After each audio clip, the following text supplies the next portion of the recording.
चारों तरफ ईडी की हाहाकार है। ईडी विपक्षियों के पीछे पड़ी हुई है। मोदी सरकार ने विपक्षियों के पीछे सरकारी एजेंसियां जैसे सीबीआई और ईडी को छोड़ के रखा हुआ है।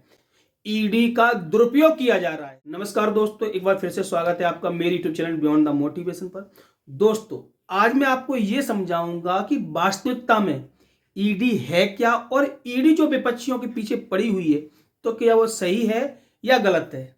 क्योंकि जब तक आपको ईडी के बारे में नहीं पता होगा, ईडी का कार्य क्षेत्र नहीं पता होगा, तब तक आप सही गलत का अंदाजा ही लगाते रहोगे, एक्चुअल बात पर नहीं पहुंच पाओगे। अभी तक ये दोस्तों आपने मेरे चैनल को सब्सक्राइब नहीं किया है तो चैनल को सब्सक्राइब कर लें और बेल आइकन दबा लें, जिससे आपको मेरे वीडियो की नोटिफिकेशन प्राप्त होती रहेगी। ईडी मतलब इन्फोर्समेंट डायरेक्टोरेट या ऐसे कहें प्रवर्तन निदेशालय। समझेंगे कि ईडी का कार्य क्या है। ईडी का कार्य 3 पॉइंट में समझिए। पहला पॉइंट है मनी लॉन्ड्रिंग के मामले में। यदि किसी ने टैक्स की चोरी की है तो वहां पर ईडी पूछताछ कर सकती है, उसकी जानकारी जुटा सकती है और जिन लोगों ने मनी लॉन्ड्रिंग की है उनकी गिरफ्तारी भी कर सकती है। दूसरे पॉइंट में ये समझिए कि विदेशी धन या विदेशी जो एक्सचेंज होता है मनी, उससे रिलेटिव, जैसे विदेशी मनी कोई ले आता है, पकड़े जाते हैं बहुत से लोगों के साथ, विदेशी धन पकड़ा जाता है, विदेशी मुद्रा पकड़ी जाती है, तो वो एक नियम के तौर पे आनी चाहिए और उनका ट्रांसफर होना चाहिए। जब इसकी चोरी होती है या विदेशी मुद्रा का आदान प्रदान होता है, फॉरेन एक्सचेंज होता है, तो उसका एक नियम है, उसके अकॉर्डिंग अगर आप नहीं करते हो तो प्रवर्तन निदेशालय आपको पकड़ सकता है, आप पर कार्रवाई कर सकता है, आपकी जांच करेगा। तीसरा पॉइंट है कि धोखाधड़ी और घोटाले में जो पैसे का घोटाला हुआ है, धोखाधड़ी हुई है, तो उसके अंतर्गत भी ईडी आपकी जांच कर सकती है, आपको गिरफ्तार कर सकती है, आपसे पूछताछ कर सकती है। ये 3 पॉइंटों में ईडी काम करती है।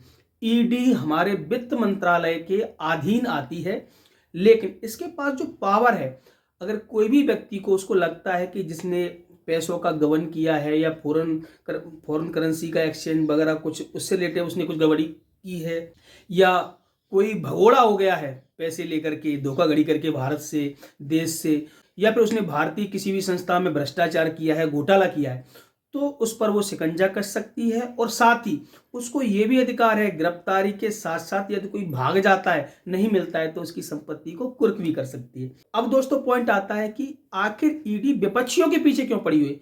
ये तो देखो साफ साफ जाहिर होता है कि जैसे एक रिपोर्ट भी आई थी, उस रिपोर्ट के अंतर्गत ये बताया था कि 95% ईडी की छापेमारी विपक्षी पार्टियों के लोगों पर ही हुई है। ओनली 5% ऐसे लोग हैं जो सत्ता पक्ष से रिलेटेड या रिलेशन रखते हैं, सत्ता पक्ष के मिलने वाले हैं, उन पर छापामारी हुई है। बाकी 95% विपक्षी लोगों पर, विपक्षी लोगों के जो सहयोगी हैं, रिलेटिव हैं, उन पर छापेमारी की है।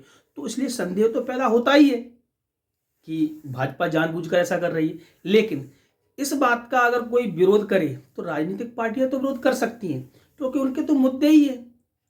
लेकिन कोई जनरल व्यक्ति अगर विरोध करता है तो बड़ी दुख की बात है, क्योंकि जनरल व्यक्ति तो चोरी करता ही नहीं। हो सकता है मैंने चोरी की होगी, अगर ईडी मेरे पे रेड मारेगी तो 50 रुपए निकलेंगे।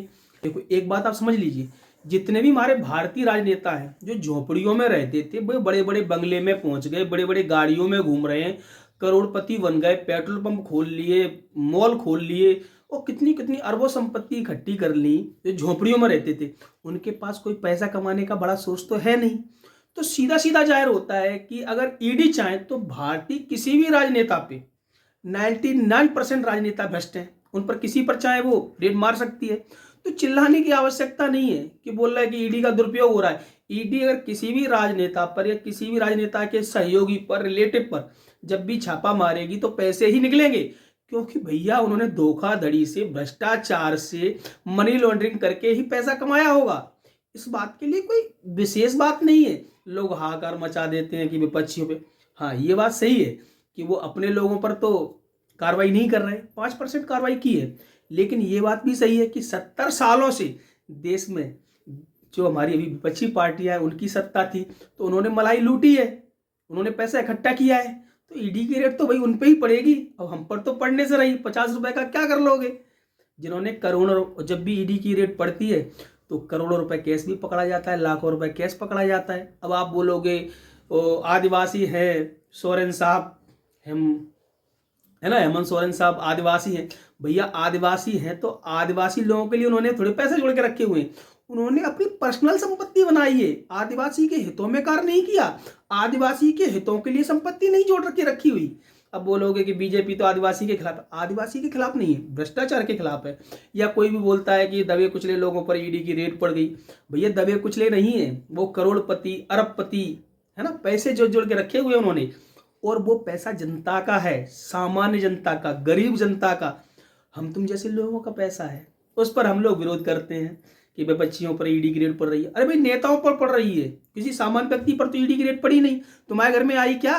तुम पे पैसा है क्या? 100-500-1000 रुपए जिनके लिए ईडी आई हो, ऐसे लोगों पर ईडी की रेड पड़ रही है जिनके पास अकूत धन है, जिन्होंने धोखाधड़ी लोगों से चुरा चुरा करके गरीबों की रोटी छीन छीन कर पैसा कमाया है, गरीबों की योजनाएं आई उनमें से भ्रष्टाचार करके खा लिया। किसी का मैं नाम नहीं ले रहा, किसी भी राजनेता का, चाहे वो पटना के राजनेता हो, चाहे झारखंड के राजनेता हो, चाहे साउथ के किसी राज्य के राजनेता हो, या हमारे दिल्ली के राजनेता हो, ईडी तो रेट पड़ेगी भैया।